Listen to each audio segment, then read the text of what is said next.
가르쳐 주신 부활에 대한 말씀입니다. 부활에 대해서 우리가 생각을 하면은 먼저 어떤 생각을 할 수 있는가 하면은요, 앞으로 일어날 일 또는 전에 일어났지만은 그 전체에게 적용되지 않았고 언젠가는 전체에게 적용될 일들, 그 중에 부활에 관한 것을 하나님이 다른 것들을 가르쳐 주실 때 썼던 방법대로 부활에 관해서도 그 방법을 쓰셔서 사람들한테 알게 하신 것을 볼 수가 있습니다.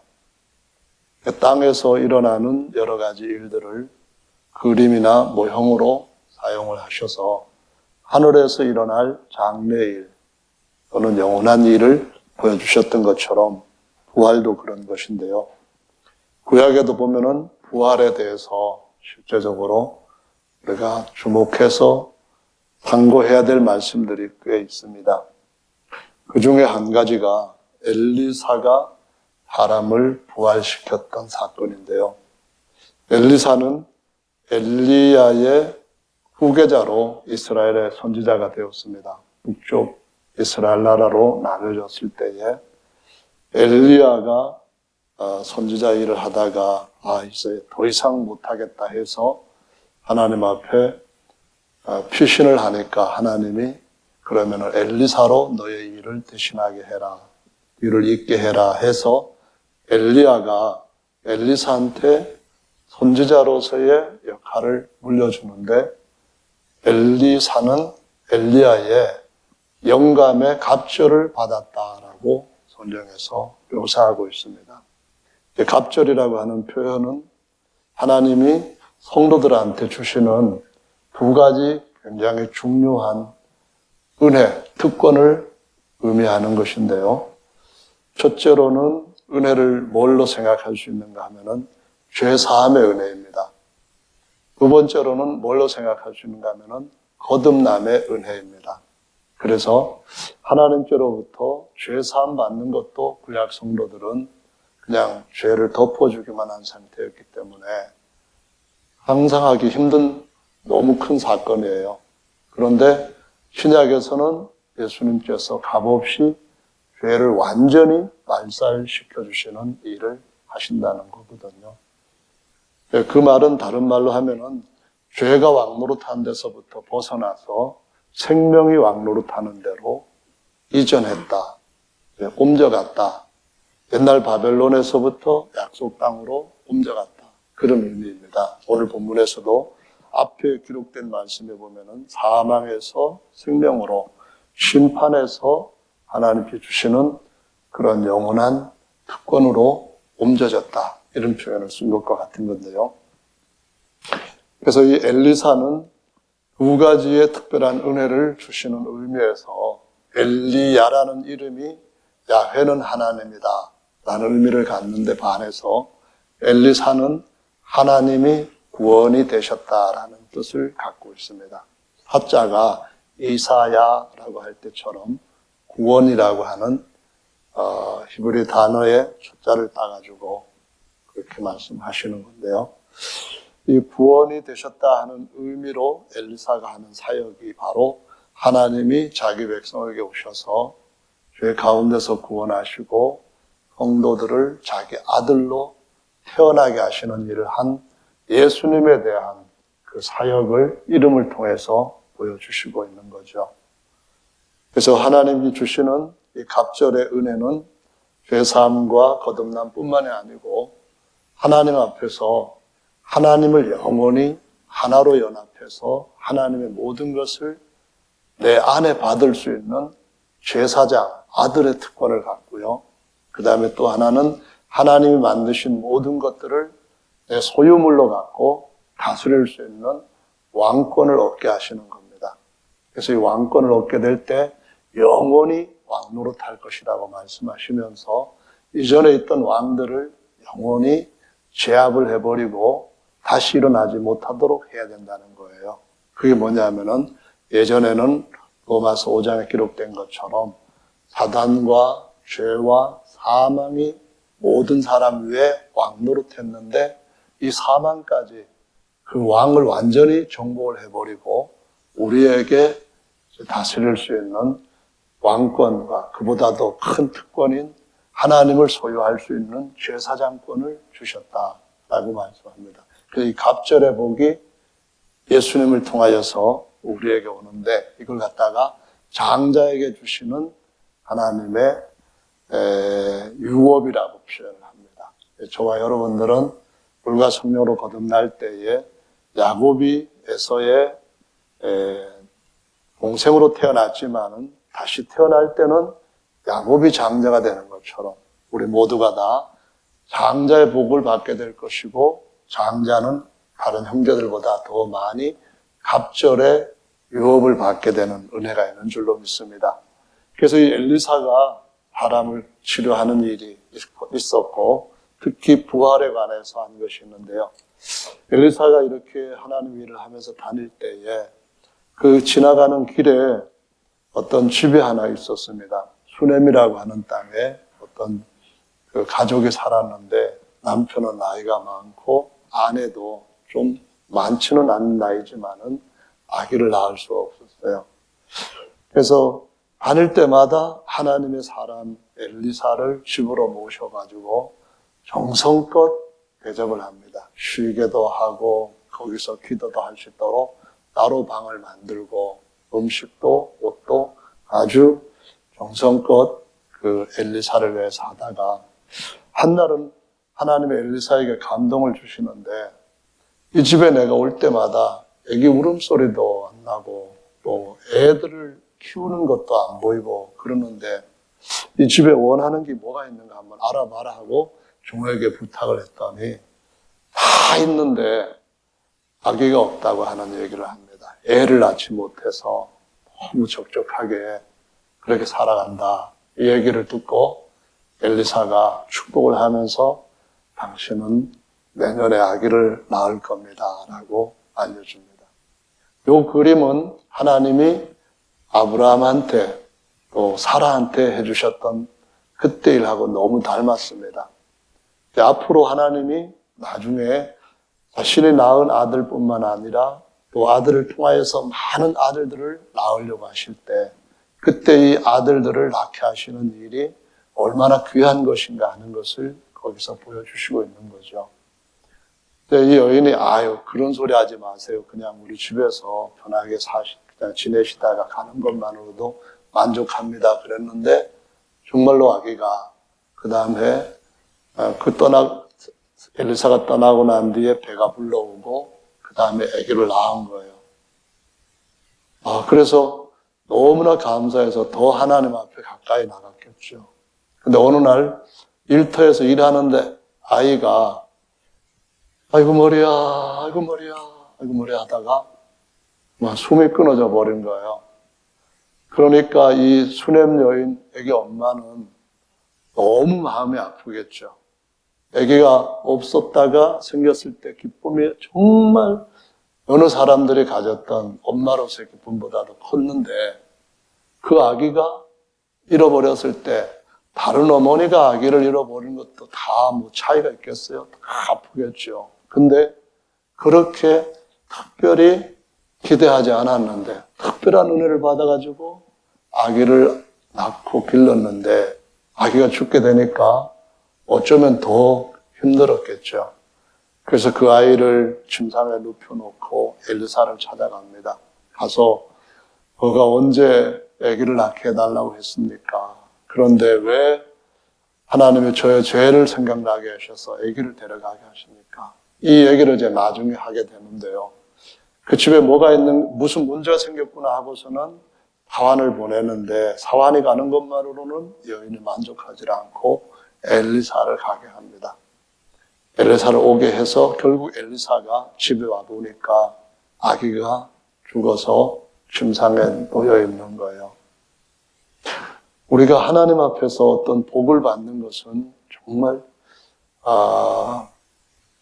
남다른 하나님께 대한 감사할 거리가 됩니다. 그런데 더 중요한 것은 일단 한번 태어나는 인생, 하나님 앞에 은혜 받고 세상에서 이름을 갖게 된 인생은 더 큰 것이 반드시 있어야 되는데 죽음을 이기고 살아나야 된다고 하는 거예요. 다시는 죽음한테 지지 않고 살 수 있어야 된다고 하는 거예요. 아무리 세상에서 많은 복을 받았어도 구약에서는 죄사함이나 사망을 이기는 일이 없었기 때문에 이것을 하나님의 이름만이 해줄 수 있다는 것, 예수라고 하는 이름만이 그분만이 해줄 수 있다는 것을 알고 그 은혜를 받아야 되는 줄로 믿습니다. 그래서 엘리사가 그 아이를 치료할 때 다른 방법을 쓰지 않고 누워있는 아기에게 자기의 입과 입을 아이의 입과 자기의 입, 자기의 귀와 눈과 눈을 이렇게 맞추면서 몸을 따뜻하게 같이 합체했다가 다시 일어나서 방을 한 바퀴 거닐고 다시 이렇게 하고 일어났는데 아이가 재채기를 하고 살아났어요. 왜 엘리사가 저렇게 아이를 치료했을까? 그것은 우리가 그리스도와 함께 합해져야만, 그리스도와 함께 입이 같아져야 되고 그리스도와 함께 바라보는 이상이 같아져야만, 그래야만 영원히 살 수 있다고 하는 것을 보여주는 거죠.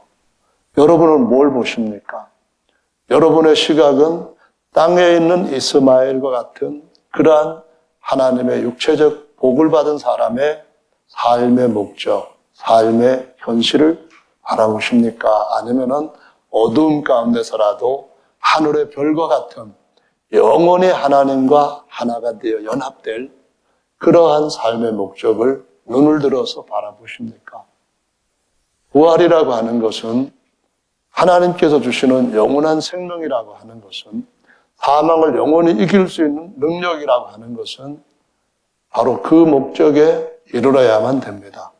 그 목적과 하나가 되어야 되고 우리가 고백하는 모든 말들은 말씀에 근거한 믿음에서 하나님께서 주시는 것과 일치된 것으로 삶을 살아야 주님이 우리에게 가장 완전한 결말을 주신다는 것을 보여주고 있습니다.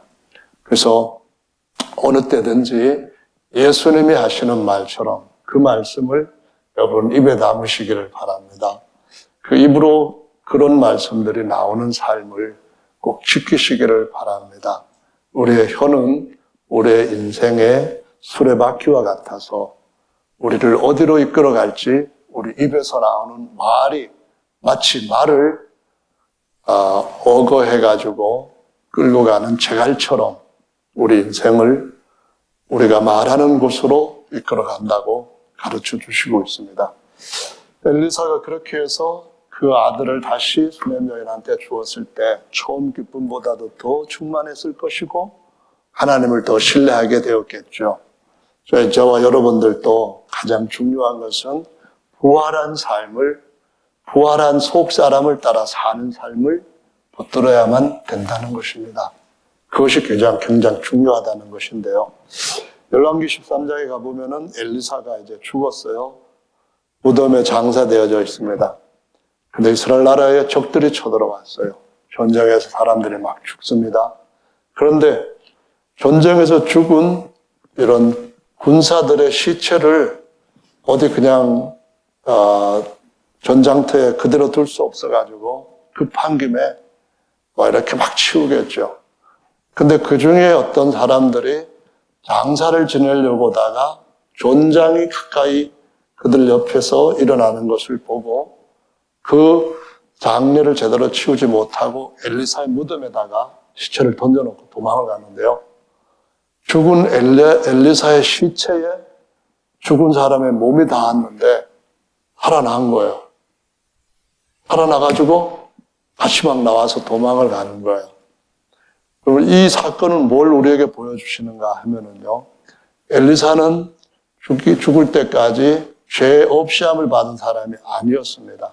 역시 죄를 덮어놓은 상태로 율법의 의를 얻었고 그 선지자 일을 했다가 죽은 사람인데 그 사람이 하나님과 함께 살았던 하나님이 그에게 은혜를 베푸시고 계획을 그를 통하여서 이루어 가시는 그러한 특별한 사람이기는 했습니다마는 절대로 하나님의 아들로 다시 태어났던 사람도 아니고 죄 사함을 완전히 받은 사람도 아니었는데요. 죽은 사람이 그와 같이 이렇게 맞아지게 될 때에 살아났다는 겁니다. 여러분, 앞으로 우리가 죄도 완전히 없어지고 하나님의 아들로서 우리가 누군가를 대할 때에 엘리사에게 일어났던 일과 비교가 안 될 만큼 놀라운 살려주는 일들이 일어나게 될 줄로 믿으시기를 바랍니다. 특별히 우리가 영이 살아있는 사람들로서 누군가 죽어있는 사람들한테 이렇게 접근되고 같이 접촉될 때에 지금 바이러스는 접촉을 못하게 해야만 되는, 그래야만 육체적인 생명을 보호할 수 있는 이러한 상반된 자리에 있지만은 우리는 누군가를 접촉을 할 때에 그때 그 사람의 육체뿐만 아니라 무엇보다 중요한 확실한 것은 그의 속사람을 살릴 수 있는 이 일에 예수님께서 쓰여졌던 것처럼 쓰여지게 되는 날이 올 줄로 믿으시기 바랍니다. 예수님을 엘리사인 중에 그림보다도 훨씬 뛰어난 실체 엘리사입니다. 그래서 그 이름은 하나님이 자기 백성을 저희 죄에서 구원하실 자라는 이름을 갖고 있는 거예요. 그러면은 예수님은 하나님께로부터 태어난 아들입니다. 아예 죄가 없는 분이에요. 영원히 만유의 후사로 세움을 입은 아들이에요. 그런 아들한테 접촉이 될 때에 죽은 엘리사한테 접촉되는 것보다도 훨씬 더 놀라운 일이 일어나는 거예요. 어떤 일이 일어나느냐 하면은 그 사람의 영혼이 살게 되고 접촉된 그 사람이 영원토록 하나님이 주시는 더 놀라운 복들을 누릴 수 있게 되는데 그 일을 주님이 먼저 하시고 그 남은 일들을 우리한테 맡기시고 2000여 년 동안 내 대신 일하다가 언제 다시 오면은 내가 거기에 대한 상을 주겠다라고 주께서 이제 맡기신 일을 살피시다가 곧 돌아오실 때가 가까이 다가오고 있는 줄로 믿습니다. 아멘. 그래서 이런 사망에서 일으키는 걸 갖다가 육체적인 부활이라고 구약에서는 보이면서 그림을 봤으면은 실체를 볼 수 있겠느냐라고 물어보시는 거예요. 구약에서 엘리사가 사람을 살린 것을 믿는다면은 그러면은 신약에서 더 나은 엘리사인 예수님은 영원히 사람을 살릴 줄로 믿느냐 이 말씀을 하시는 거예요. 여러분 믿으십니까? 아멘. 아담은 오실 자의 표상이라 했습니다. 모형이라는 거예요. 아담을 보면서 뭘 배워야 되느냐? 거기에서는 예수께서 그 실체로 계시다는 것을 믿어야 된다는 거예요. 그래서 그 예수님의 형상이 어떠했느냐? 이걸 보고 아담을 모형과 그림자로 만들어 놓으신 모습이 대단했지 않냐?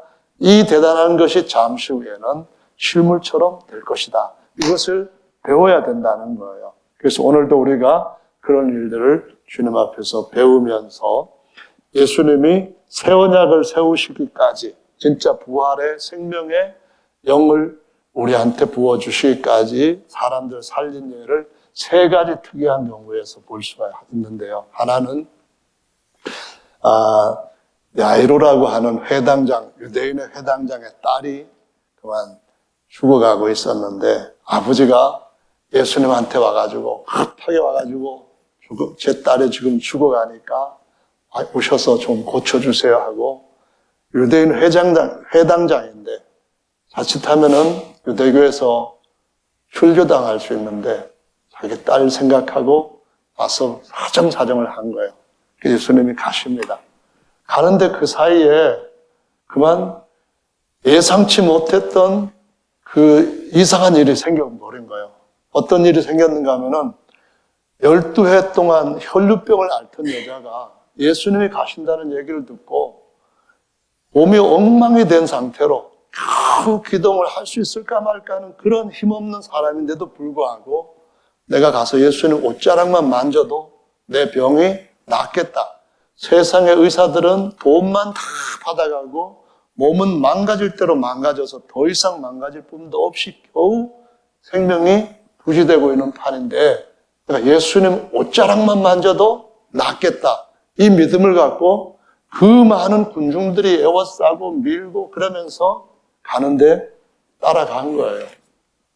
앞에서 예수님 오시고 여인이 앞에서 마주간 것이 아니라 저 먼저 가시는 군중에 쌓인 예수님을 향하여서 간 거예요. 어떻게 그 군중을 뚫었을까요? 주님은 길이신 줄로 믿으시기 바랍니다. 주님은 우리에게 새로운 생명길을 여시는 진짜 길이신 줄로 믿으시기 바랍니다. 결국 예수님 옷자락을 딱 만졌는데 예수님의 제자들을 둘러보시면서 또 큰 엉뚱한 말씀을 하시는 것 같아요. 누가 내 옷에 손을 대었냐? 뭐 옷이 무슨 만지면 금이라도 떨어져 나가는 그런 귀한 옷인가요? 아니 사람들이 막 밀치고 난린데요. 지금 선생님 무슨 얘기 하시는 거예요? 제자가 그렇게 말하니까 아니다. 누군가가 내 옷자락을 손으로 만졌다. 그랬더니 이 여인이 죄가 만졌습니다. 예수님 말씀하시기를 여인아 너의 믿음이 너를 치료하였다. 병에서 자유하게 가거라고 말씀하시니까 만진 순간 그냥 혈류가 피가 계속 흐르는 것 알잖아요. 예를 들어서 뭐 요실금인가 하는 그런 것 남자도 있는지 모르겠는데 그냥 그러면 알잖아요. 그런데 예수는 옷자락 만지자마자 딱 멈춘 거 알잖아요. 그 일이 어떻게 일어날 수 있는가? 믿음으로 주님 앞으로 가면은 주님께서 살아서 역사하시고 도우시는 분인 줄로 믿습니다. 그래서 그 얘기를 하고 있는 중에 세상에 야이로의 집에서 사람이 와가지고 하는 말이 주인님 따님이 금방 돌아가셨습니다. 그냥 선생님 가시라고 하세요. 얼마나 마음이 아프겠습니까? 그리고 엄청 부럽기도 하면서 속으로는 또 야속하기도 했을 거예요. 저 여자 때문에 지금 1초가 급한데 길에서 왜 옷자락 만지냐 뭐냐 일이 일어나가지고 주님 그냥 좀 가시지 빨리 가서 못 따라가겠으면 딸 낳았을 텐데 뭔가 생각이 다 들었을 것 같아요. 저 같으면. 근데 주님이 하신 말씀이 두려워하지 말고 믿기만 하라 하셨습니다. 그리고서는 집에 들어가 보니까 아이가 죽어 있는 거예요. 사람들이 혼화를 하면서 아이고 하고 있는데 아들 물리치면서 하시는 말씀이 이 아이가 죽은 게 아니다. 잔다 이렇게 말씀하십니다. 사람들이 우리가 죽는 사람 한두 번 봤냐? 저 젊은이가 참 저런 사람이 다 있어.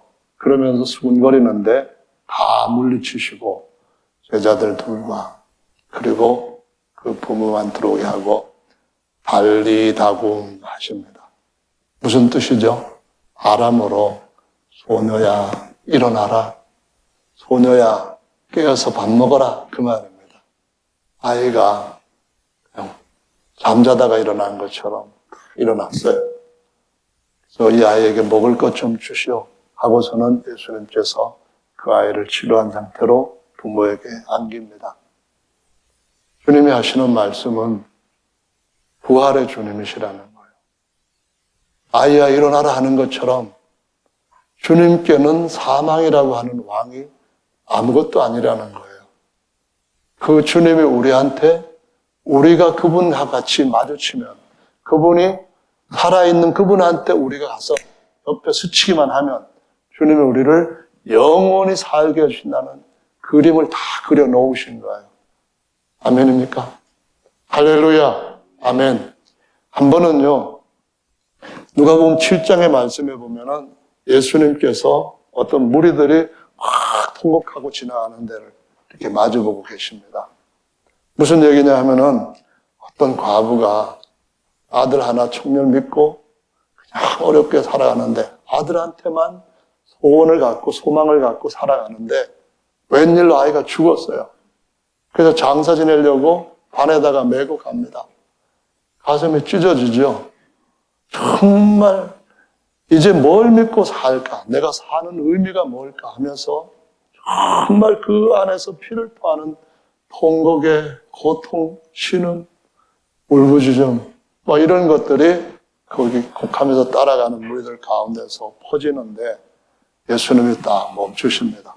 뭐라고 하셨죠? 판을 만드시면서 말씀하시기를 청년아 일어나라 그 말씀하십니다. 청년아 일어나라.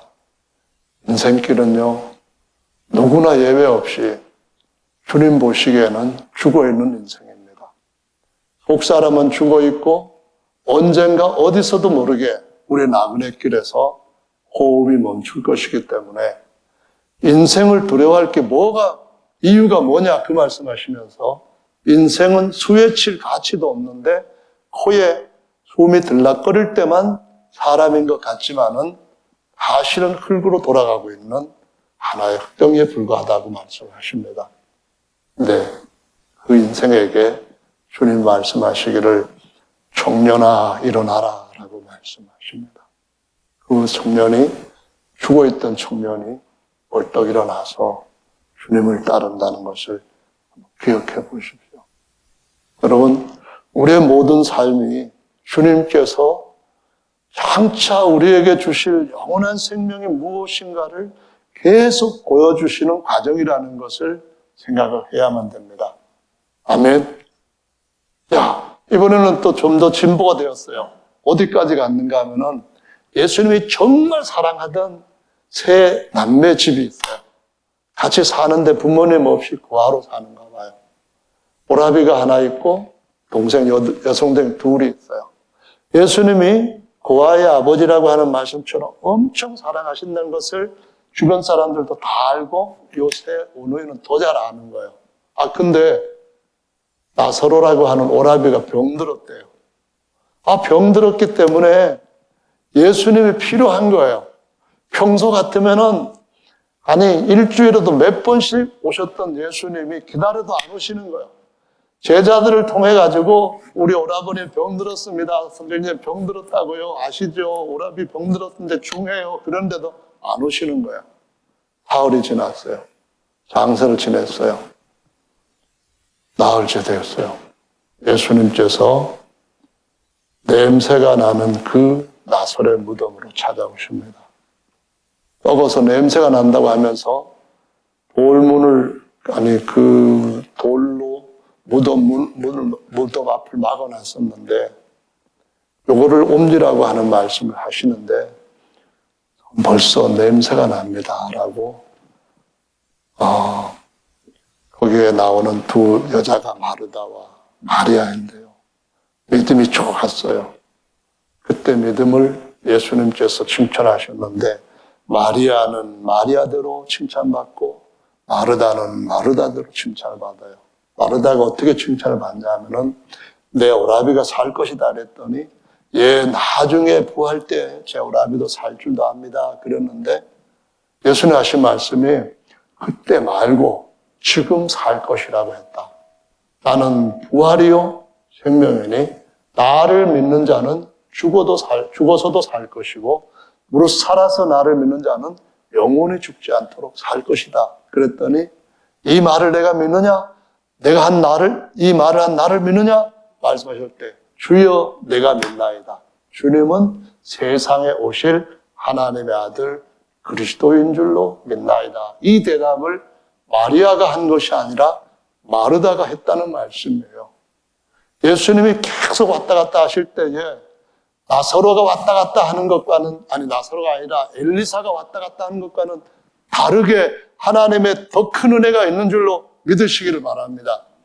여러분 삶 속에 주님이 왔다 갔다 하신다면은 주님이 여러분 삶 속에서 뭘 볼 때마다 뭘 해주면 좋을까 이렇게 느끼실 수 있도록 보이지 않는 주님을 삶 가운데 깊숙이 아주 친근히 가까이 모셔드리시기 바랍니다. 내가 뭘 해줄까? 그렇게 하신 것처럼. 그래서 이 나사로와 마르다와 마리아 사랑과 은혜를 받았는데 마르다가 자기 오라비 죽고 마리아도 자기 오라비 죽고 하니까 엄청 큰 충격을 받고 거기까지가 그들이 하나님을 믿고 예수님을 따라올 수 있는 한계였던 거예요. 그런데 주님은 그 한계를 넘게 만들어 버리십니다. 이미 장사 지내버렸는데 관 속에 있을 때 오셨더라도 참 좋았을 텐데, 아파서 병상에 누워있을 때만 오셨더라도 참 좋았을 텐데, 관 속에 들어가서 다시 무덤 속에 들어가서 냄새까지 푹푹 나는 이러한 부패 속에 들어가 있는 그 상태에 예수님께서 오셨을 때에 이거는 나중에나 기약을 해야 될 문제다 하고 있는데, 주님이 나사로를 나올 수 있도록 앞에 막고 있는 돌 문을 옮겨라 라고 말씀합니다. 냄새가 나도 옮겨라 그 말입니다. 결국 그 무덤에서 앞을 막고 있던 돌을 옮기고 난 뒤에 나사로야 나오너라 했더니 묶인 채로 나옵니다. 살아서 나왔죠. 살아서 썩은 나사로가 아니라 죽기 전에 몸을 회복한 나사로가 나온 겁니다. 여러분, 우리의 삶은 현실에서 주님을 믿는 믿음이 필요합니다. 나중에 부활 때 어떨고, 그것을 믿는 것은 현실이 뒷받침해 주지 않는다면 그날 그 자리까지 나갈 수가 없다는 것을 이해해야 됩니다. 그래서 주님께서 우리 한계가 있는 인생들한테 무한한 사랑의 능력의 주님으로 함께 하실 수 있도록 여러분이 주님을 더욱더 깊이 알아가게 되시기를 예수님의 이름으로 축원합니다. 신약은 두 가지의 부활을 우리에게 얘기합니다. 첫째로는 주님이 그렇게 나사로를 살렸던 것처럼 육체로 겉사람으로 살아났다가 또 언젠가 나사로는 죽는 것처럼 그렇게 죽는 그림자, 모형, 그런 겉사람의 부활 정도입니다. 근데 주님은 말세에 나타내기로 한 구원은 그런 부활보다 더 심층, 깊이 있는, 더 영원하고 값지고 무게 있는 부활이라는 거예요. 그게 뭐냐면은 예수님이 요한복음 14장에서 하시는 말씀에서 19절에 이렇게 말씀합니다. 예수께서 다시 성령으로 오실 때에 그때 나는 부활을 해서 사망을 이기고 살아서 승리했고 또 나를 믿는 자도 살게 할 것이다 라는 말씀을 합니다. 그때 부활은 뭘 의미하느냐 하면은 그 부활의 영으로 찾아오신 예수님의 성령을 안에 모시게 되면은 속 사람이 살아난다. 다시 말하면은 부활한다라는 것을 의미하는 겁니다. 속 사람이 부활한다는 의미는 나중에 예수께서 다시 오실 때 겉사람도 예수님한테 같이 연합되어 버렸으니까, 예수님하고 만나서 접촉이 되어 버렸으니까 예수님의 모습과 같은 영광의 형상으로 변한다, 부활한다, 덧있는다, 그런 의미를 주고 있다는 거예요. 할렐루야. 그래서 이 말씀이 너무 중요하기 때문에 로마서 말씀 6장에 가보시면은 이렇게 기록을 바울이 해주고 교훈을 우리에게 안겨줍니다. 6장 말씀해 보시면은 6장 3절에 무릇 그리스도 예수와 합하여 침례를 받은 우리는 그의 죽으심과 합하여 침례를 받은 줄을 알지 못하느냐라고 말씀합니다. 여기 합하여라는 말이 헬라어로는 에이스라고 하는 전치사입니다. 에이스라고 하는 단어가 어떤 의미로 쓰냐면은 속으로 그런 의미입니다. 예수님 속으로 침례를 받은 우리는 그런 말이에요. 예수님이 침례 받으실 때 시간을 초월해서 우리도 예수님 속에 들어갔다. 예수님이 죽으셨을 때 그 속에 들어갔다. 예수님 장사될 때 그 속에 들어갔다. 그 말씀을 하시는 거예요. 그 다음에 또 뭐라고 했는가 하면 4절에 그러므로 우리가 그의 죽으심과 합하여 침례를 받음으로 그와 함께 장사되었나니 그러는데요. 거기에 죽으심과 합하여 세례를 받았다. 이 말은 그분과 같이 그분의 이름으로 연합이 되었을 때 함께 장사된다 했는데, 함께 장사된다는 헬라어가 무슨 뜻인가 하면은 함께 심어졌다라는 뜻입니다. 심었다는 말은 무슨 말이에요? 고린도전서 15장처럼 주님이 한 첫 열매가 되셨을 때 우리들도 첫 열매에 연결될 것이다. 모든 피조물 중에 첫 열매, 하나님의 장자로 추수될 것이다. 그 의미를 가르쳐주고 있는 것입니다. 그래서 예수 이름으로 침례받는 것이야말로 엘리사가 수넴 여인의 아들을 살린 것보다도 훨씬 더 놀랍고 귀한 체험을 한 것인 줄을 믿으시기 바랍니다. 그래서 그 부활의 영광 우리가 연합함으로 그와 함께 영광에도 참여하게 될 것이다 라고 약속을 하신 것입니다. 그래서 이 물과 성령으로 거듭나는 복음 중에 죄사함을 위한 최고의 표적은 뭐라고요? 예수 이름으로 침례 장자되는 것입니다. 할렐루야. 의와 생명의 최고의 표적은 뭐라고요? 예수님의 성령이 우리 안에 오셔서 성령이 말하게 하심을 따라 너는 내 아들이니 내가 오늘 너를 낳았다 하고 성령께서 우리에게 친히 아들이라고 증거해주는 표적인 줄로 믿으시기 바랍니다. 머지않아 그가 다시 오실 때 우리의 낮은 몸도 자기의 영광의 몸의 형체같이 딱 완벽하게 한 사람의 몸에 연합시키는 일을 하시게 될 줄로 믿으시기 바랍니다. 우리 안에 있는 성령으로 말미암아 그때는 우리 영원히 부활한 아들로서 계시록의 20장에서 나온 말씀처럼 왕노릇하는 일이 될 것이고요. 그러면 우리 말고 예수를 안 믿는 사람들은 어떻게 되냐? 오늘 본문을 보니까 부활이 우리가 기대하고 믿고 있는 의인의 부활, 생명의 부활만 있는 것이 아니라고 말씀합니다. 이 세상에 왔던 사람들이라면 누구든지 다 썩을 것을 심으면 썩는 것이 나오고 부끄러운 것을 심으면 부끄러운 것이 나온다는 말씀처럼 언젠가는 생명의 부활에 나오지 못한 모든 사람들은 마치 몸이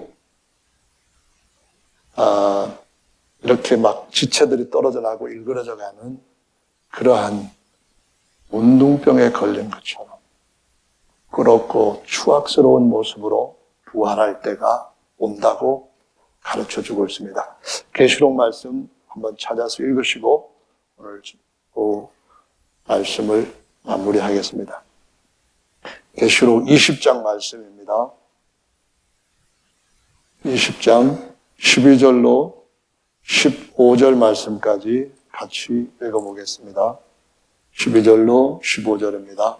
시작. 내가 보니 죽은 자들이 물은 대소하고 그 보좌 앞에 섰는데 책들이 펴있고 또 다른 책이 펴졌으니 곧 생명책이라 죽은 자들이 자기 행위를 따라 책들에 기록된 대로 심판을 받으니 바다가 그 가운데서 죽은 자들을 내어주고 또 사망과 음부도 그 가운데서 죽은 자들을 내어주매 각 사람이 자기의 행위대로 심판을 받고 사망과 음부도 불못에 던지우니 이것은 둘째 사망 곧 불못이라 누구든지 생명책에 기록되지 못한 자는 불못에 던지우더라.